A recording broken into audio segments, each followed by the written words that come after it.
Community. Kita berjumpa lagi di awal tahun ini, dan biarlah kita boleh menikmati. Dan saya percaya program Midweek Worship Community sepanjang tahun ini akan memberkati banyak orang, banyak negara, dan kita semua bisa memuliakan nama Tuhan. Berikan kemuliaan untuk Tuhan Yesus. Kita bersama-sama memuji dan menyembah Tuhan. Haleluya.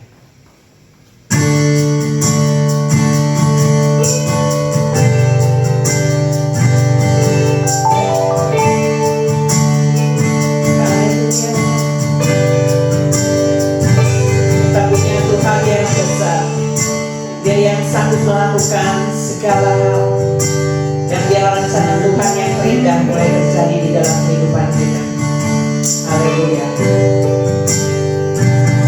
Ku hidup karena percaya Kau yang berjanji setia,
yang telah berjanji dan sanggup menggenapi. Imanku bersepakat percaya kuasanya. Ku terima sekarang kemenangan darimu. Ku terima sekarang. Ku terima sekarang. Ku terima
Yesus, terima kasih.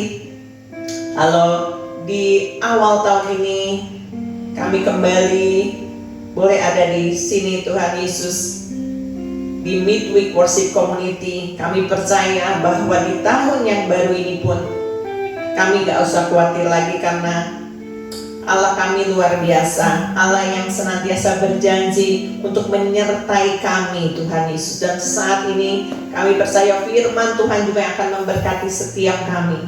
Biar Tuhan kami punya semangat baru di tahun yang baru ini.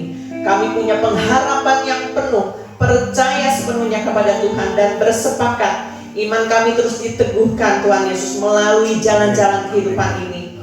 Dan biar Tuhan kami senantiasa mengandalkan Tuhan dalam setiap keadaan. Walaupun tahun demi tahun bertambah sulit, tetapi kami percaya bahwa kemenangan dari Tuhan akan selalu menyertai kami. Tuhan Yesus, kuatkan kami, dan biarlah Tuhan akan memberkati hamba-Mu yang akan menyampaikan firman-Mu pada saat ini. Di dalam nama Tuhan Yesus kami bersyukur. Haleluya. Amin. Amin, amin, amin. Mari bersemangat menyambut firman Tuhan yang merupakan kekuatan Allah yang menjadi bekal buat kita semua. Dan firman Tuhan akan disampaikan oleh Pastor Jonathan. Jesus bless. Jesus bless. Shalom. Salam berjumpa kembali dengan Sobat MWW Community dimanapun Anda berada. Saya mengucapkan selamat tahun baru di tahun yang berbahagia ini. Tuhan akan memberkati semua pemirsa, semua Sobat MWW Community yang terkasih dengan kasih dan anugerah yang berkelimpahan. Nah saudara, selama tahun 2023 kemarin, kita sudah melewati suatu jalan hidup yang penuh dengan lika-liku. Kadang-kadang kita bersuka cita, kita tertawa karena kita menerima berkat Allah yang luar biasa. Tapi tidak jarang pula, kita harus menangis sedih, berduka cita, karena ada masalah, ada berbagai macam hal yang menyesakkan di dalam dada. Nah, mungkin pada tahun 2023 yang lalu, kita sudah punya pengharapan yang indah untuk hari depan kita, untuk tahun 2024 ini. Anda mungkin berharap, tahun ini saya akan menikah. Wah, sudah mempersiapkan segala-galanya untuk pernikahan. Ada pula para mahasiswa yang berkata dan berharap, tahun 2024 saya akan wisuda. Beberapa orang berkata, tahun ini akan menjadi tahun pemulihan usaha pekerjaan saya. Tahun 2024 usaha saya akan berkembang. Atau mungkin bagi yang berkeluarga, mereka berpikir tahun depan saya punya pengharapan bahwa tahun 2024 terjadi pemulihan dalam keluarga. Keluarga saya akan berbahagia.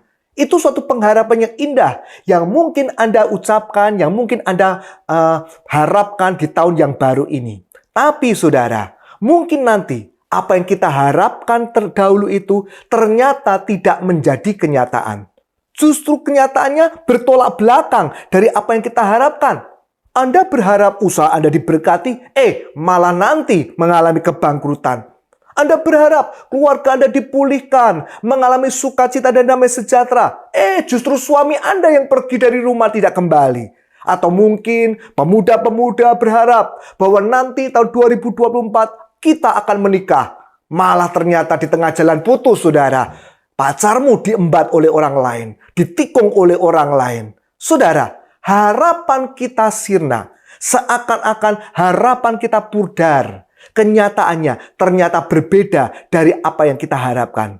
Nah saudara, itulah yang akan kita lihat dan kita renungkan pada saat ini, yaitu tentang pengharapan dan kenyataan. Karena itu mari kita membaca. Saya membacakan dari kitab Yeremia pasal yang ke-40 ayat yang pertama sampai ayat yang kelima. Yeremia pasal 40 ayat yang pertama sampai ayat yang kelima. Firman yang datang daripada Tuhan kepada Yeremia sesudah ia dilepaskan dari Rama oleh Nebuzaradan, kepala pasukan pengawal, yang telah menyuruh untuk mengambilnya terbelenggu pada tangannya. Di tengah-tengah semua orang buangan dari Yerusalem dan Yehuda yang hendak diangkut ke dalam pembuangan ke Babil. Kepala pasukan pengawal itu telah mengambil Yeremia dan berkata kepadanya, Tuhan Allahmu telah mengancamkan malapetaka ini di atas tempat ini. Dan ia telah melaksanakannya. Tuhan telah melakukan apa yang diancamkannya. Oleh karena kamu telah berdosa kepada Tuhan dan tidak mendengarkan suaranya. Sehingga terjadilah hal ini kepada kamu. Maka sekarang, lihatlah, aku melepaskan engkau hari ini dari belenggu yang ada pada tanganmu itu. Jika engkau suka untuk ikut pergi dengan aku ke Babel, marilah, aku akan memperhatikan engkau. Tetapi jika engkau tidak suka untuk ikut pergi dengan aku ke Babel, janganlah pergi. Lihat, seluruh negeri ini terbuka untuk engkau. Engkau boleh pergi kemana saja engkau pandang baik dan benar. Engkau boleh kembali kepada Gedalia bin Ahikam bin Safan yang telah diangkat oleh Raja Babel atas kota-kota Yehuda, dan tinggallah bersama-sama dia di tengah-tengah rakyat. Atau kemana saja engkau pandang benar, pergilah ke situ. Lalu kepala pasukan pengawal itu memberikan kepadanya bekal makanan dan suatu hadiah. Kemudian melepas dia pergi. Puji Tuhan. Nah saudara, kita melihat di sini, Yeremia dan penduduk Israel tentu mengharapkan agar kerajaannya itu makmur. Mereka berharap supaya ada damai, ada limpah dengan berkat Tuhan. Mereka selalu menang kalau dalam peperangan. Dan mereka berharap negeri mereka, kerajaan mereka semakin jaya. Tapi kenyataannya justru sebaliknya. Mereka ini justru dikalahkan oleh musuh. Kemakmuran yang mereka dapatkan selama ini sejak zaman Daud langsung habis dalam sekejap mata. Bahkan mereka itu justru dijadikan budak, mengalami ketakutan yang luar biasa. Bahkan juga kerajaan mereka hancur tanpa bekas, di bumi hanguskan oleh musuh. Saudara, orang Israel punya pengharapan untuk hidup yang lebih baik.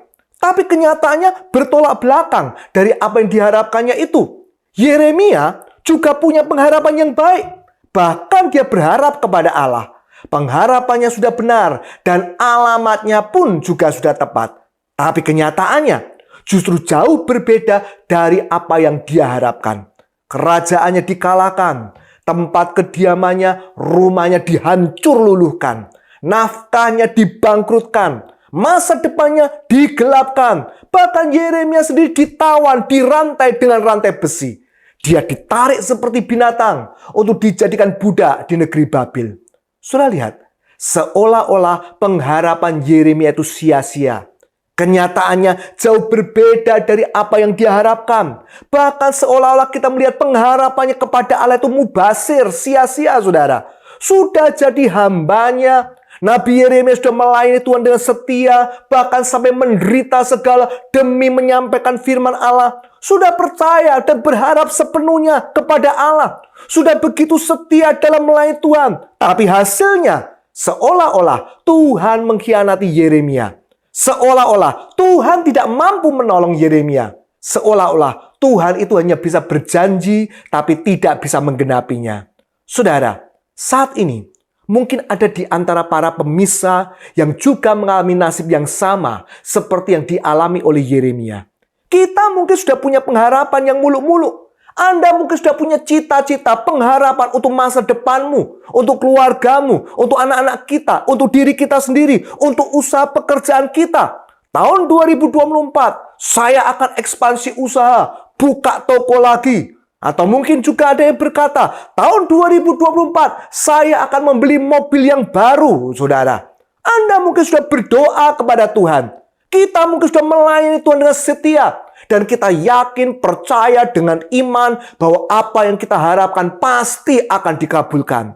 Tapi ternyata saudara, apa yang engkau harapkan itu ternyata tidak sesuai dengan kenyataannya. Beberapa orang, para mahasiswa berharap ketika masuk kuliah, 5 tahun lagi saya akan lulus jadi insinyur. Tapi baru 3 tahun kuliah terpaksa harus drop out gara-gara orang tua bangkrut, tidak bisa membayar uang kuliah. Ada juga yang berharap saya akan menikahi Susi, membina keluarga yang berbahagia. Tapi ternyata salah orang. Malah setelah kawin dengan Susi, hidup justru makin susah. Saudara, berharap juga untuk usaha pekerjaanmu maju. Sudah diperhitungkan labanya, sudah diperhitungkan di kalkulator untuk kulaannya berapa, jualnya berapa. Sudah pasti bisa untung besar. Tapi tiba-tiba di tengah perjalanan ini, tahu-tahu uangmu, modalmu dilarikan oleh pegawai. Akhirnya usahamu mengalami kebangkrutan. Saudara, sama seperti Yeremia.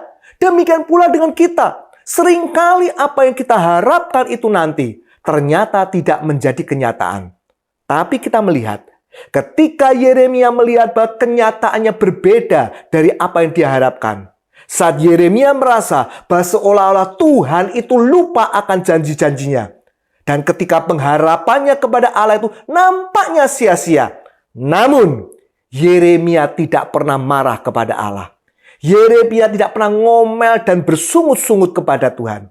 Karena itulah saudara, kita membaca tadi, ketika perjalanan Yeremia dalam tawanan ini sampai ke kota Rama, tiba-tiba kondisinya berbalik 180 derajat.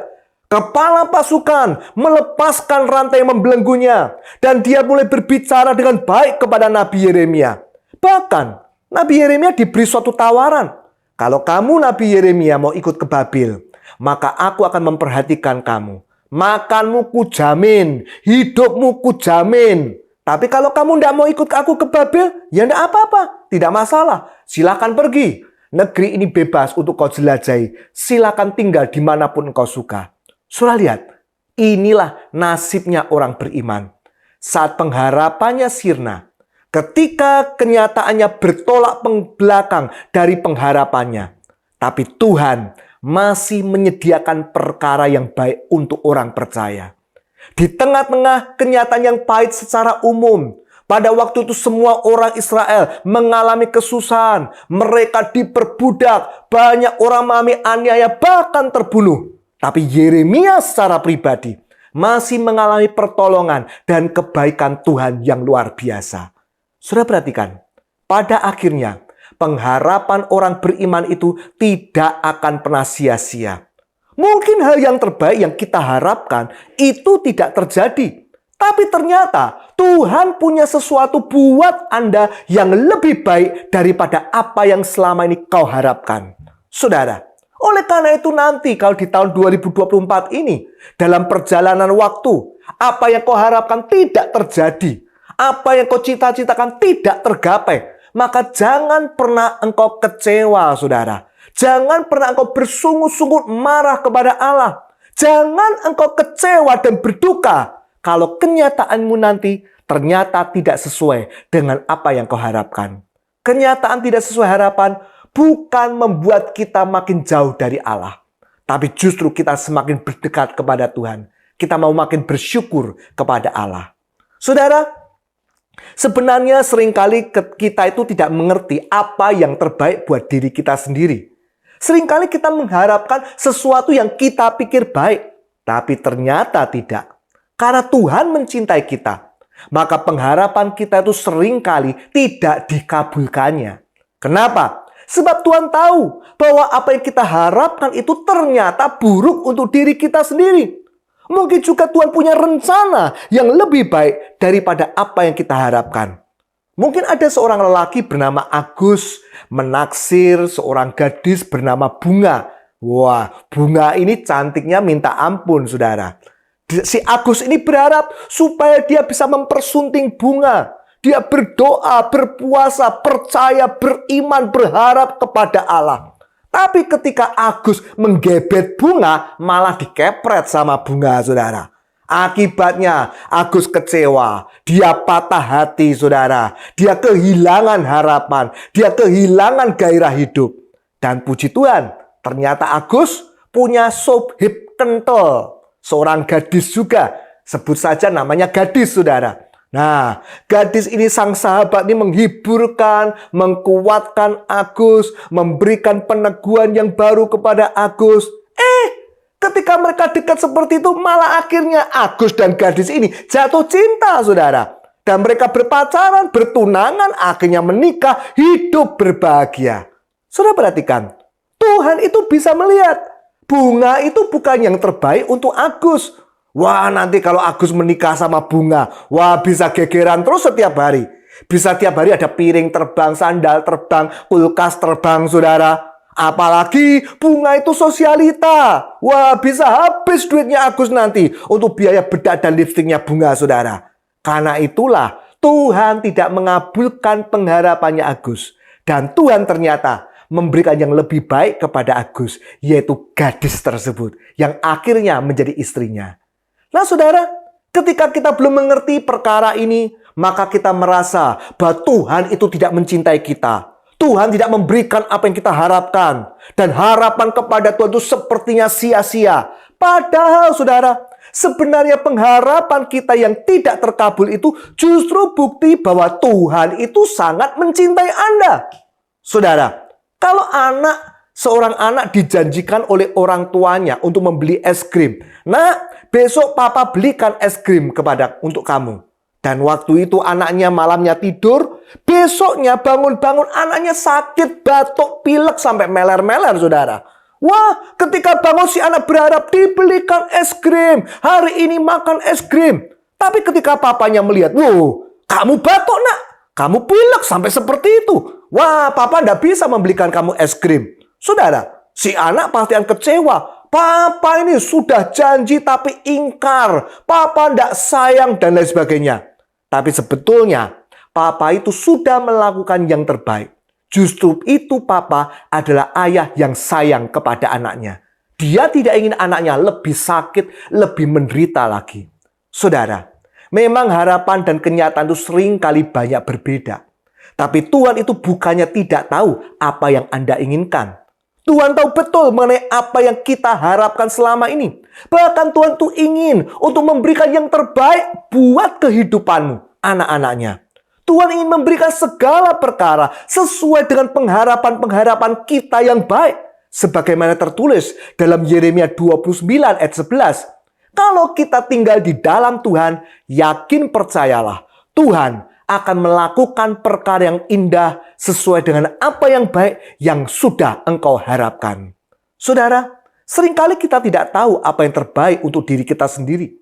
Tapi Allah yang Maha Kuasa itu tahu yang terbaik. Dan Dia membuatkan suatu master plan yang terbaik buat Anda semua. Bahkan master plan Allah itu lebih baik daripada apa yang bisa engkau rencanakan.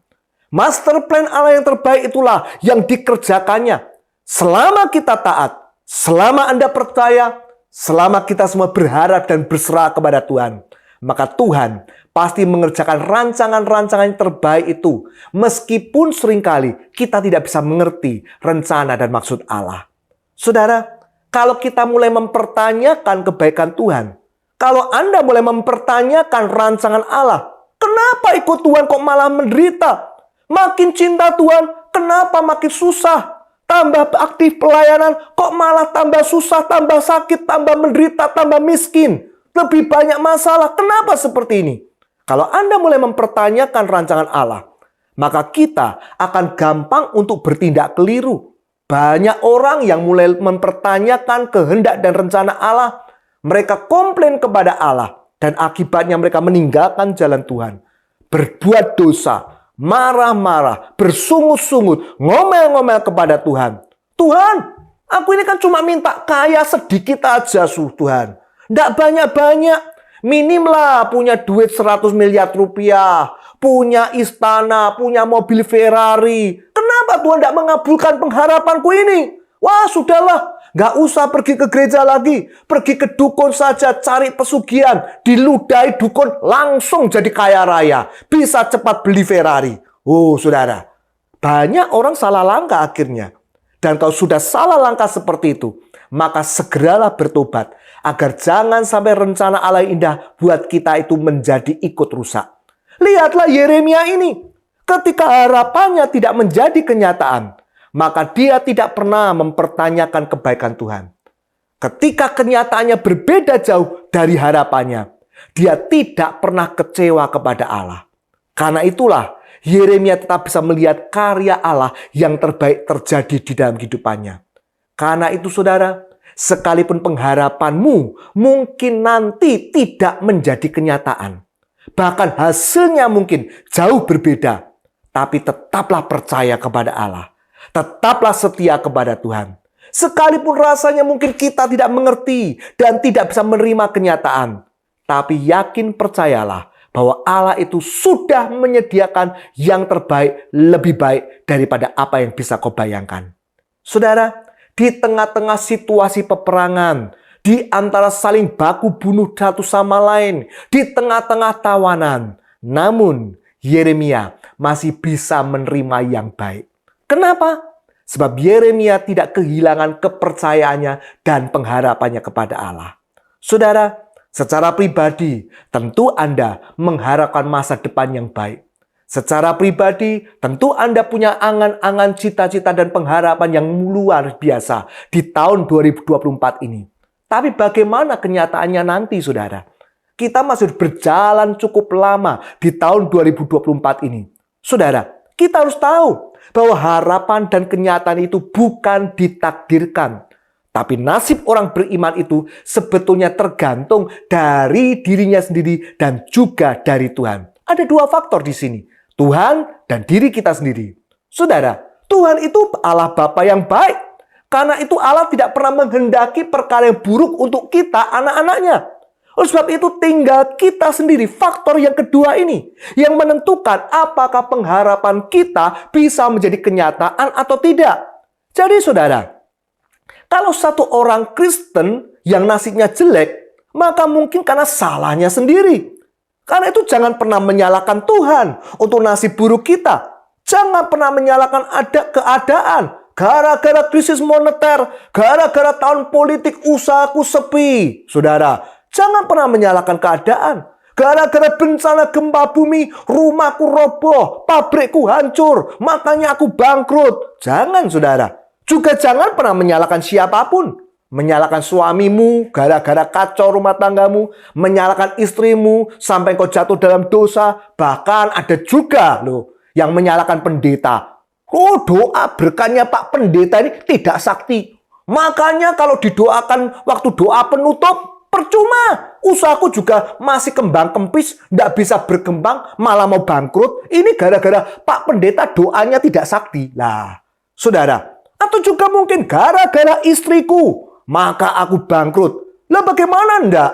Istriku tuh kalau mau sukanya kena penyakit nuding, nunjuk ini, nunjuk itu. Bisanya cuma shopping dan shopping. Saudara, karena itu saudara, jangan pernah menyalahkan siapapun juga. Demikian juga dengan pengharapan kita yang tidak tercapai.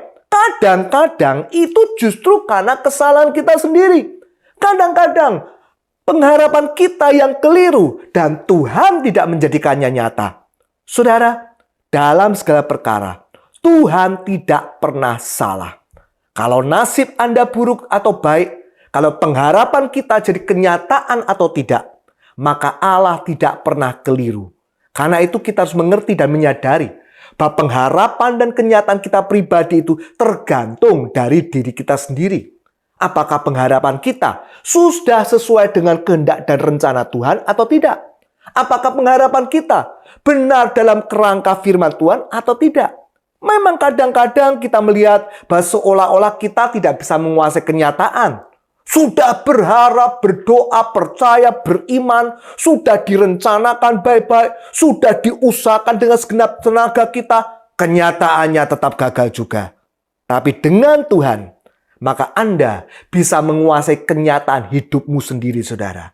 Kalau Anda ada baca dalam kitab Kejadian, waktu Yakub berada di rumah Laban, maka Yakub punya pengharapan yang sangat indah, yaitu untuk mempersunting Rahel, hidup menjadi suami istri bersama, dan dia punya pengharapan juga bisa sukses di negeri rantau, di negeri orang.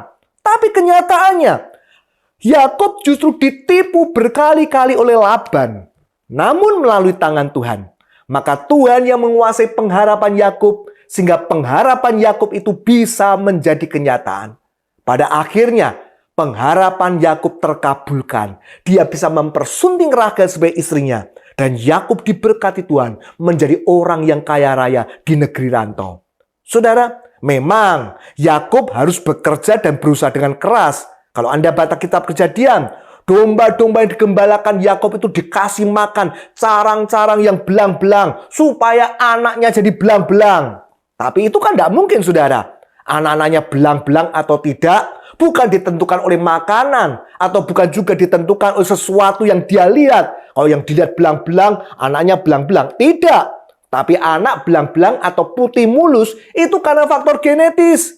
Oleh karena tidak mungkin ibu-ibu yang rambutnya lurus, hamil, lalu terus melihat terus anak yang rambutnya keriting, saudara. Loh, kenapa kamu lihat anak itu terus? Ya, supaya nanti kalau anakku lahir, rambutnya juga keriting. Nggak mungkin, saudara. Walaupun lihat 24 jam anak yang rambutnya keriting, ketika anaknya lahir, tetap rambutnya lurus, malah jeglak sekalian, saudara. Karena itu, kalau sampai anak dombanya Yakub bisa belang-belang, maka bukan karena usaha Yakub sendiri, tapi karena Tuhan yang bekerja. Pengharapan Yakub bisa menjadi kenyataan karena campur tangan Tuhan yang memegang tangan Yakub. Kalau kita mengerti firman Tuhan ini, saudara, maka Anda tidak akan takut dan khawatir terhadap segala macam pengharapan kita. Kenapa? Sebab kita tahu, kita yakin, kita percaya bahwa ada tangan Allah yang memegang tangan kita. Kalau dahulu tangan Yakub dibuatnya berhasil dan pengharapan Yakub dibuatnya menjadi kenyataan, demikian juga dengan Anda, saudara. Tuhan pasti akan membuat pengharapanmu di tahun 2024 akan menjadi kenyataan. Sekalipun rasanya kita terjepit, meskipun pengharapan kita sudah sirna seperti Yeremia, berharap selamat, malah Yeremia tertawan. Tapi Tuhan sanggup mengangkat kita kembali. Pengharapan kita yang kelihatannya sudah lenyap, justru bisa menjadi kenyataan. Karena itulah, saudara, asalkan Anda mau memegang firman Tuhan, maka semuanya pasti akan menjadi baik. Nah, saudara, mungkin saat ini harapanmu sudah sirna. Belum apa-apa, apa yang kita harapkan, apa yang sudah kita rencanakan, tahu-tahu sudah hancur berantakan di awal tahun. Mungkin nanti di tahun 2024 ini, kenyataan yang terjadi ternyata berbeda jauh, bahkan berlawanan dengan harapanmu yang kau sampaikan kepada Allah di tahun 2023. Dalam masalah keluarga ternyata malah kacau balau. Dalam usaha malah ternyata ekonomi merosot. Dalam masalah kuliah sekolah ternyata hidupmu atau kuliahmu, studimu berantakan. Tapi ketika kau mengalami kenyataan yang berbeda dari pengharapan, jangan pernah engkau kecewa. Jangan pernah engkau putus asa dan jangan pernah merasa hancur sudah tidak ada harapan lagi. Lihatlah Yeremia. Dia berharap yang terbaik. Ternyata kenyataannya berbeda jauh. Tapi ketika Yeremia tidak kehilangan pengharapan dan kepercayaannya kepada Tuhan, maka di tengah-tengah kenyataan yang pahit, Tuhan masih menyediakan perkara yang sangat baik. Bahkan lebih baik daripada apa yang diharapkan. Karena itu, saudara sekalian terkasih, apapun yang terjadi, jangan pernah engkau kecewa. Tetaplah bersyukur dan berharap hanya kepada Tuhan. Nanti mungkin ada banyak kenyataan yang berbeda dari apa yang kau harapkan selama ini. Tapi tetaplah percaya, tetaplah setia, tetaplah yakin Tuhan pasti menyediakan yang terbaik, lebih baik lagi di dalam kehidupanmu. Karena itu, sidang jemaat yang diberkati Tuhan, saya rindu berdoa untuk Anda semua pada saat ini. Karena itu mari kita serahkan pengharapan kita kepada Tuhan, supaya Tuhan yang menjadikannya nyata. Namun andai kata Tuhan tidak menjadikan nyata, tetap kita diberi kekuatan oleh Allah untuk tetap terus percaya, berharap, dan setia kepada Allah. Mari saudara, saya undang kita berdoa bersama-sama. Mari kita berdoa.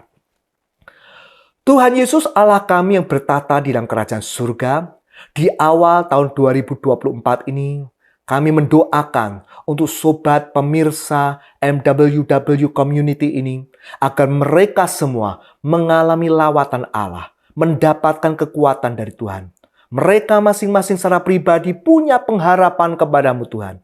Kiranya Tuhan yang menjadikannya nyata. Rencana dan kehendak Tuhan yang terbaik yang terjadi melalui pengharapan mereka.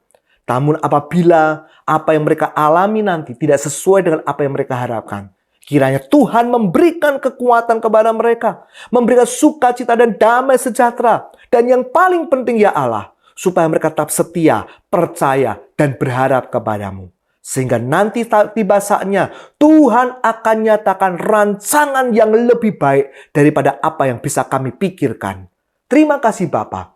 Kami percaya di awal tahun ini kami serahkan pengharapan kami ke dalam tangan Tuhan. Supaya Tuhan yang berkarya, Tuhan yang menyucikan dan menguduskan pengharapan kami, dan Tuhan yang menjadikan kehendak dan rencana Tuhan yang terbaik terjadi melalui pengharapan kami. Terima kasih Bapa. tahun ini, tahun 2024, akan menjadi tahun penuh mujizat, tahun penuh berkat, tahun penuh sukacita buat kami semua yang berharap kepadamu. Terima kasih Bapa, dalam nama Tuhan Yesus Kristus, kami mengucap syukur, kami berdoa. Haleluya, amin. Oke Bapak-Bapak, Ibu-Ibu, sidang jemaat yang diberkati Tuhan, komunitas yang luar biasa MWW, saya ucapkan selamat tahun baru, terima kasih, Tuhan Yesus memberkati.